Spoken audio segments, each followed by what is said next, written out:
Someone once asked me, have you ever been to Atalaya Castle? And to be honest, I had never heard of it. But being a photographer and filmmaker, I was very intrigued. So I decided to do some research. And this is how my story begins.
Huntington Beach State Park, South Carolina.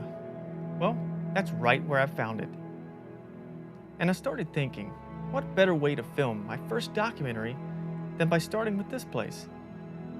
So I immediately grabbed my gear and made a road trip.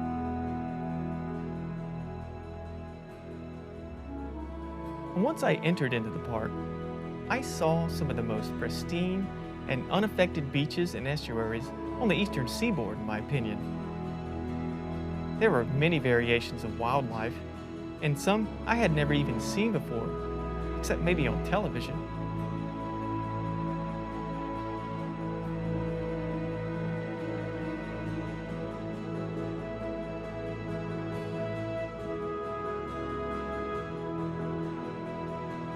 And as I pull up in front of this castle for the first time, I'll admit, it had kind of an intimidating look to it. It was not what I thought it was going to look like or what I had envisioned it to be. This castle was one level and flat for the most part. And my first impression was that it looked like a prison, and that's probably the first impression that most people get. However, I did find out that Archer Huntington, who you will find out about later, wanted it to look like this. He wanted it to mimic what he saw on his trips as a kid to the Spanish Mediterranean coast.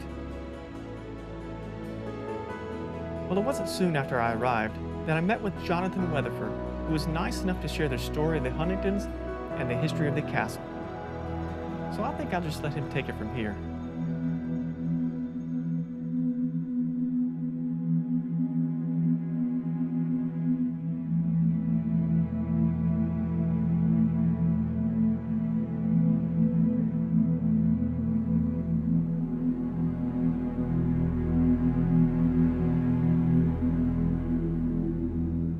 Archer Huntington was the son of Collis P. Huntington. Collis P. Huntington owned 3 different railroads, as well as Newport News shipping yards up in New England. He was a part of the Big 3 railroad race to get the first transcontinental railroad. So with the wealth that Archer Huntington's parents had accumulated, Archer was able to travel all around the globe as a young child, and he fell in love with the Spanish language, the Spanish architecture. He really fell in love with that. So that is really where our story starts, is with Archer's love of really everything Spanish. So during Archer Huntington's tours as a young child, really all around the globe, he learned very much from his travels. He did a lot of translations of different books from Spanish to English, and he really was very influential in literacy with really Spanish to English translations in America.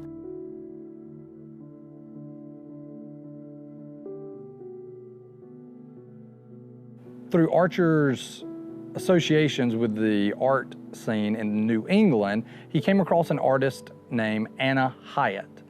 Anna Hyatt was an animalier. That is a type of artist that does their work, or she was a sculptor. She did all her sculpting mostly of animals. And so during the Great Depression, during this time that Archer is very involved with the arts and culture scene in New England, he is coming across this lady who's one of the foremost artists in America. During the Great Depression, Anna Hyatt Huntington was making over $50,000 just from her art. So these two socialites in New England, who were both very independently wealthy, started realizing they had several things in common.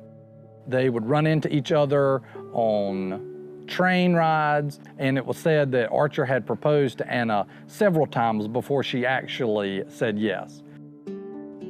Archer Huntington was 53 and Anna Huntington was 47 when they got married. When Anna Hyatt finally decided to marry Archer, they decided to use March 10th, both of their birthdays, as their wedding day. And so they affectionately called March 10th their 3-in-1 day. And that's something that's really special because even today, we celebrate our 3-in-1 day here at Huntington Beach State Park on March 10th. And we try to have like a little anniversary and birthday party for Anna Hyatt Huntington here inside the castle. All right, so I decided that if I'm going to get any filming done, I better go ahead and get started. So I took a little drive around the state park to try and encapsulate Atalaya in a whole and to figure out where to start filming. To be honest, it was a bit overwhelming with everything there was to see. But I couldn't be gone too long because later on I was to meet with Mike Walker, who was going to give me a tour of the castle. I did have one question that kept lingering in my head all day, and that was, why did the Huntingtons choose to live in the South for the winter and the North for the summer? I mean, can you see the dichotomy here? Well, come to find out, Anna was suffering from tuberculosis. Living in the Northeast during the winter was not a very good place for anyone who suffered with tuberculosis in the 20s and 30s. And so Anna's doctors suggested that she find a more milder temperature climate during the harsh winters that the Northeast has. And so Archer and Anna began looking for hunt clubs in the South. They both, besides their art, really loved wildlife. They really wanted to protect as much wildlife as they could for future generations. Anna and Archer bought 6,200 acres in 1930. And Archer began building Atalaya. Atalaya will become known as their winter home, the castle on the beach. Since they had so many homes in the Northeast, they wanted to have somewhere in the milder climate for the winter. So most people think about a big, beautiful, grand house on the beach as a summer home. But Anna and Archer came here for the winters. This is where they would celebrate the winters, bring in Christmas and the New Year's. They began building the house in 1931. And they built from 1931 until 1934. During this time, this is when the Great Depression is really beginning or really affecting most of America, especially rural South Carolina.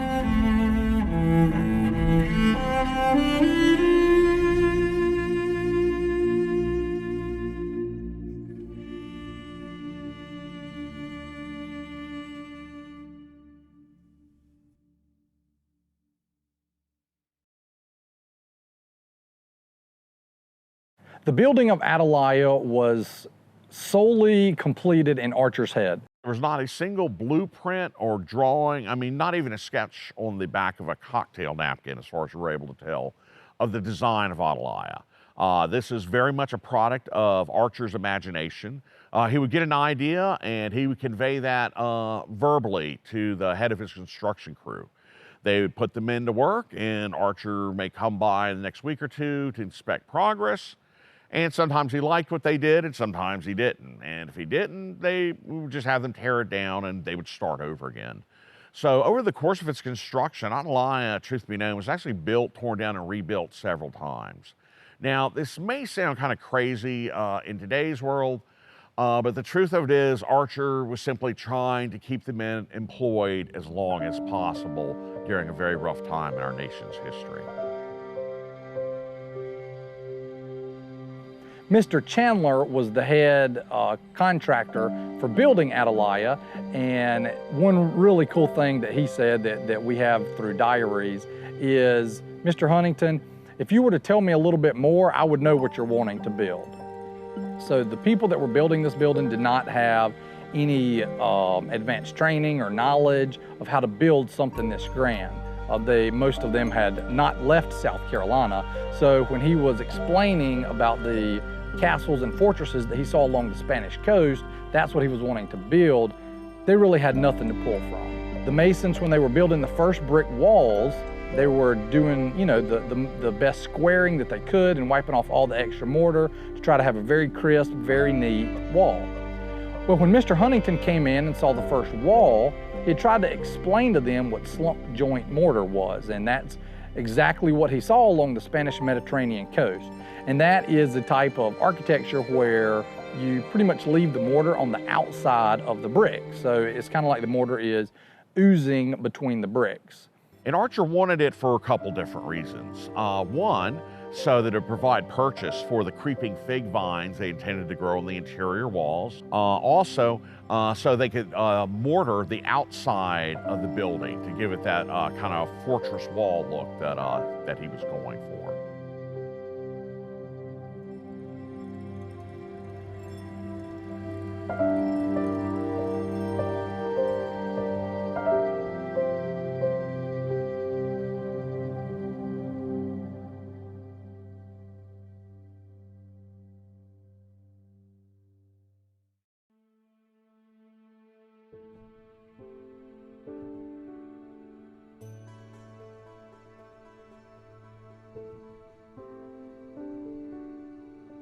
Atalaya is actually an old Spanish term for watchtower, and it refers to this structure right behind me, which is the centerpiece of the courtyard of Atalaya. Now, the original inspiration for the watchtower were watchtowers that Archer Huntington had seen during his travels as a young man along the coast of Spain. So he kind of modeled his watchtower after real-life watchtowers that were originally intended to keep a coastal lookout for pirates. However, in 1930 South Carolina, pirates weren't that big of an issue. So it turns out Archer Huntington's watchtower had some more practical issues in mind. First, it was actually, in reality, a water tower. Originally at the very top there was a large cypress tank that they could pump water into, and that would provide gravity-fed water pressure for the building. This tower gave running water during the Great Depression. So Anna and Archer Huntington are coming in, building this grand castle, and they have water thanks to this big tower. So they would use the gravity from the top of the tower to bring the water to all the bathrooms in the castle.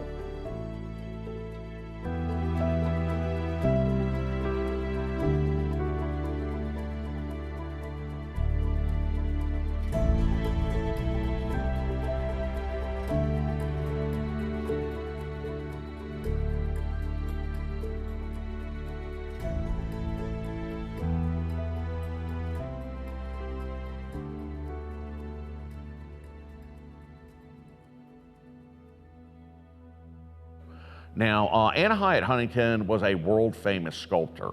Over the course of her life, she sculpted literally hundreds of sculptures most of which featured animals entirely or rather prominently. But one of the other requirements she had is she liked lots of natural sunlight, hence having a studio with no roof on it. It was entirely exposed to the elements, and this was by far Anna's favorite place to work on her art.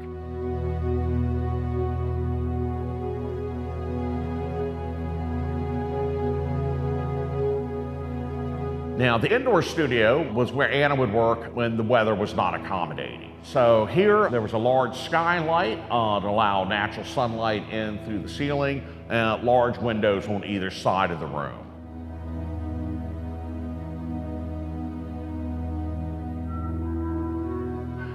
Now, besides being kind of a backup space for her sculpting needs, this is also where the monkeys lived. The Huntingtons had a group of 5 monkeys which actually traveled with them to Atalaya every year.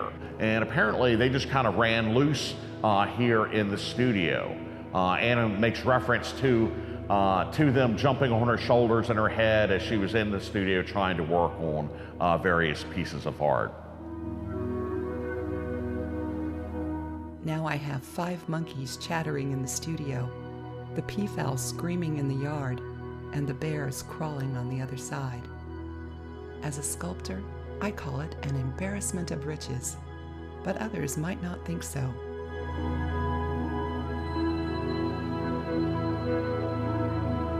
The breadth and knowledge of anatomy that Anna had really showed up in her artwork. It was very, very detailed, but most of it was a suggested detail. So the muscles and the tendons, the way the muscle would flex when animals would walk, even the hair on the animals, all of that was very detailed, but not overwhelming.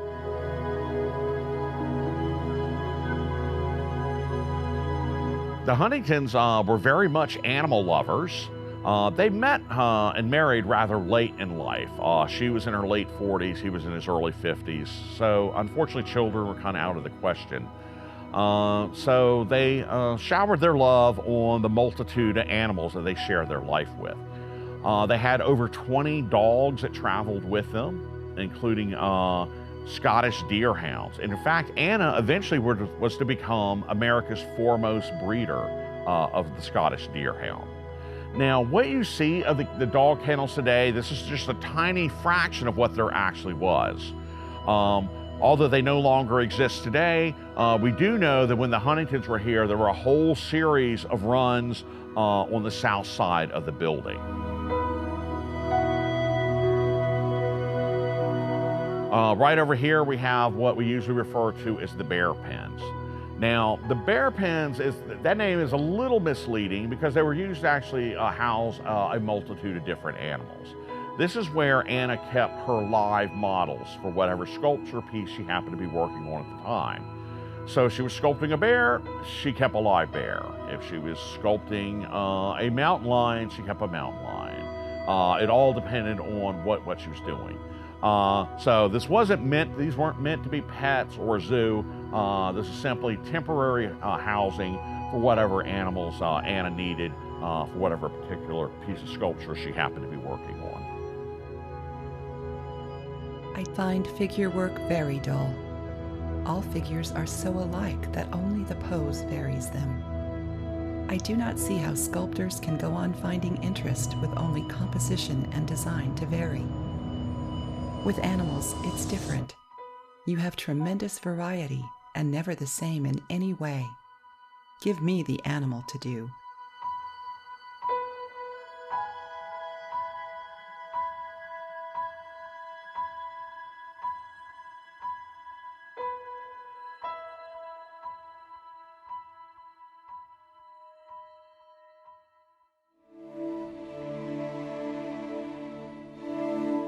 My meeting with Mike Walker to tour the castle was not only enlightening, but very interesting. We started on the south side of the building, but I decided not to put all of it in this film. And I did this intentionally, so I would not spoil it in case any of you decide to visit. Let's continue on through the rest of this wing. Basically, we're touring the south wing of the building first, and this is the wing that the Huntingtons actually mostly lived and worked in. What I was surprised to see was many corridors and hallways branching off into many rooms. I found myself becoming lost and confused at times as to where we were. Now, most of the rooms on the left side are fairly identical. They're all small bedrooms, each had their own fireplace. Because this castle was big, and most of the rooms did kind of resemble each other, I couldn't resist the thought of how great this place must be to play hide and seek in if you were a kid. This was Archer's study. This is where he worked on his correspondence, where he handled some of the management that needed to be done for various museums that he had established. Archer Huntington, by the way, was quite famous for his museums. He once said of himself that wherever he put his foot down, he left behind a museum. One of the aspects of the castle that gets mentioned quite a bit, believe it or not, is the fact that Archer Huntington had 7 shower heads in his bathroom. Now, he was known to be a very large frame man, measuring in at 6'5" and 300 pounds. Now, in the 1930s, this castle was considered to be very extravagant, and even by today's standards, 7 shower heads is still very luxurious.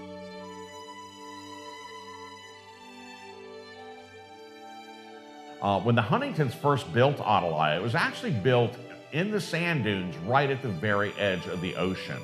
The Huntingtons would have certainly had a great oceanfront view from the windows right here. And in fact, Anna refers to that a number of times in her personal journal. Well, why can't you see the ocean nowadays?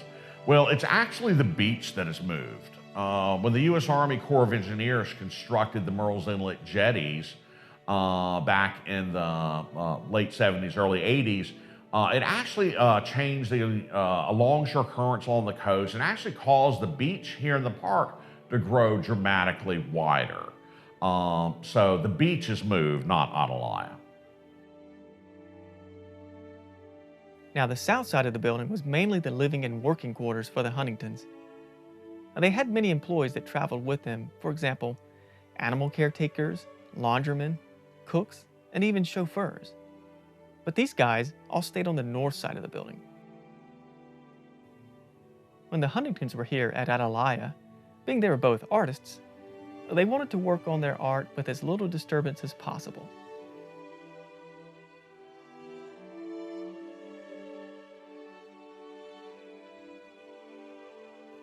Now, they had homes in New York and Connecticut, and up north there were usually certain social obligations that they had to fulfill.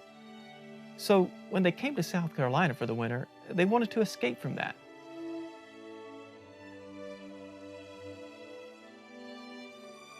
And in Atalaya, there are many rooms, but some of the rooms that you won't find will be a ballroom, a billiard room, or even a guest bedroom. There really were no rooms in Atalaya devoted towards entertaining. You see, most of Atalaya is fairly utilitarian in design, and a lot of the space was devoted to working on their respected art forms.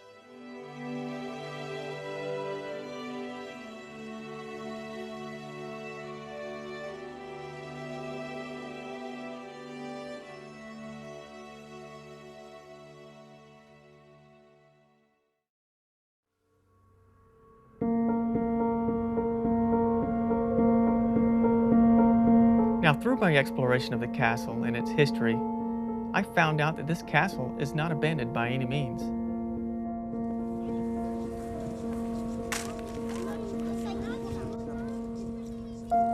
The state park holds events all year, one of which is called the Fall Festival and Haunted Castle. And I can't think of a better place to hold an event like this than inside of an old castle.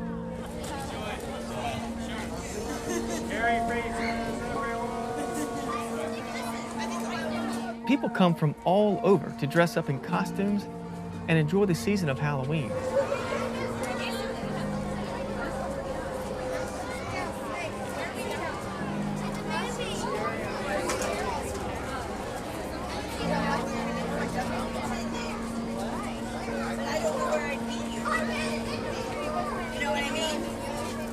Now inside, they have areas of entertainment for all ages. And one of my favorites was the bonfire. This is where you can eat s'mores, sit around a campfire, and listen to local lore and ghost stories of the Grand Strand. Now, some of these stories were quite eerie, to be honest, but it's all in good fun. You can hear the screams of gravel, and if you look close enough, you might even see his lantern floating along in the salt marsh.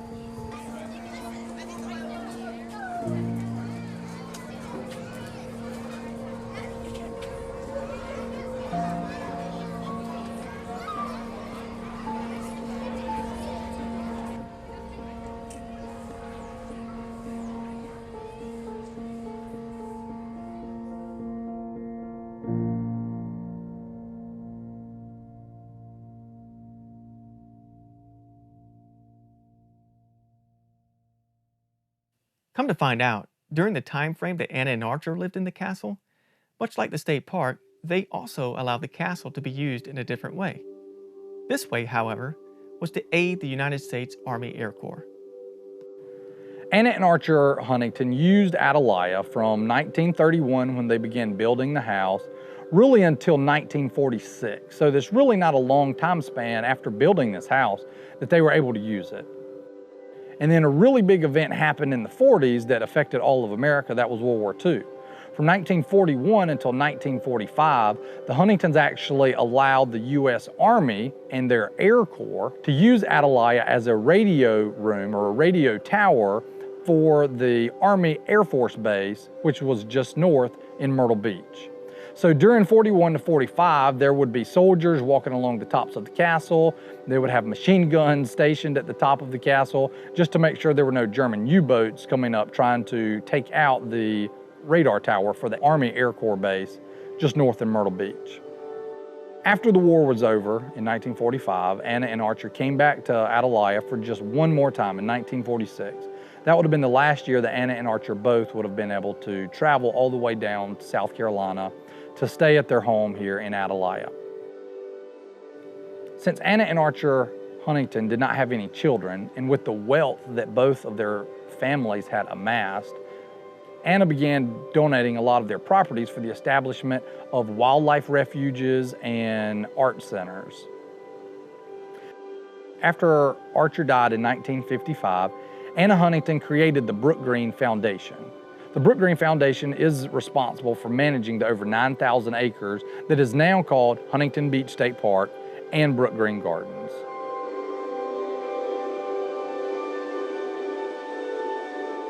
Anna Hyatt Huntington was one of America's best female artists during the Great Depression. And because of her artwork, it goes hand in hand for us to have an arts and crafts festival here at Atalaya. One of the main things I was told not to miss when I started this documentary was the Atalaya Arts and Crafts Festival. And I just want to say that it is probably one of the best that I have been to in quite a while. It was created in honor of Anna Hyatt Huntington and her passion for art. This is an event that brings together artists from all types of genres and allows them to showcase their work inside the castle. This castle that once seemed abandoned is now filled with life again. The amount of talent and uniqueness from all the artists was fantastic, all of which who had a dream, a passion, and let nothing stop them from fulfilling it. While I walked around, I decided to interview some of these artists so they could share their story with you. Here's what they had to say. I'm Milton Smith. I'm with Northern Border Bluegrass Band. We've been coming to the Atalaya Juried Arts and Crafts Festival for more than 25 years. This castle was built by Anna Hyatt Huntington and her family to show her art and to have a place for retreat here at the ocean. And this festival has just intensified her influence on the arts in South Carolina. My name is Georgette Sanders. I'm from McClellanville, South Carolina. My art form is mixed media. I'm a sculptor as well as a weaver. What drew me to Atalaya is the art atmosphere of the artist and her sculpting forms of animals in their natural habitat. The era in which she created is of tremendous controversy for women, and being a potter myself, an African-American potter, is still a pioneering in this field because it's not that many African-American women that are throwing pots. So I feel as if this is a legendary environment for me to be in, to pioneer and to expand my art form as well.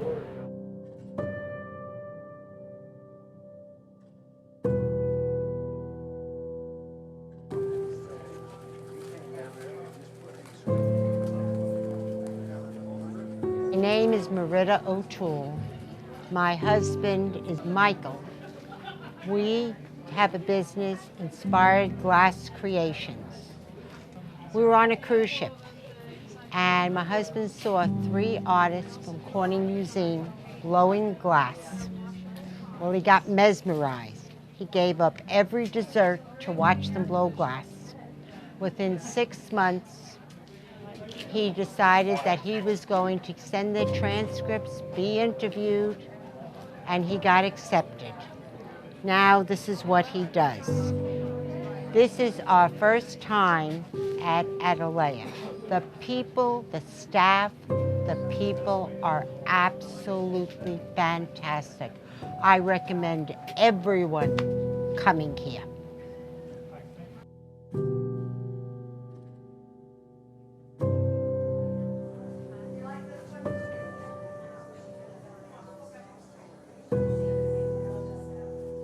I'm Jim Smith of JVS Rustic Birdhouses. And we first heard about this show probably 3 or 4 years ago, and we thought about doing it. We finally tried to get into it 2 years ago, and we did. Very successful show, very well run. The castle was amazing. It's just worth the admission just to go through the castle as opposed to the arts and crafts show. I'm kind of a history, antiques, builder type guy, so the castle was just amazing. My full-time job is a mailman. I deliver mail 5 days a week, and on the weekends we travel North Carolina, South Carolina, Georgia, and sometimes Florida, selling birdhouses that we build on the side. It's been a very good business for us. We've been doing it about 16, 17 years. It put 2 of our kids through college with no college loans at all whatsoever, and now it affords us to do a lot of traveling. And it's been very lucrative and fun.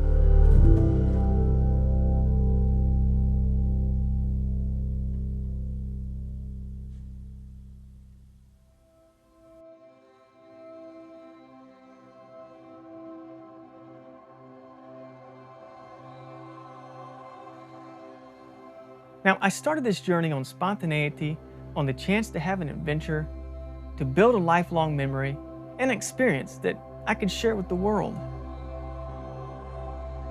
If you've never done anything spontaneous or adventurous in your life, anything to gain experience or create memories, I implore you to try it just once. You'll be surprised at what you'll acquire. I think Abraham Lincoln says it best when he says, "It's not the years in your life that count. It's the life in your years." And I think there's a lot of truth in that. Now, in the beginning, if you remember, I told you that someone asked me, had I ever heard of Atalaya Castle? Well, now I can say, yes, I have. But have you ever been there?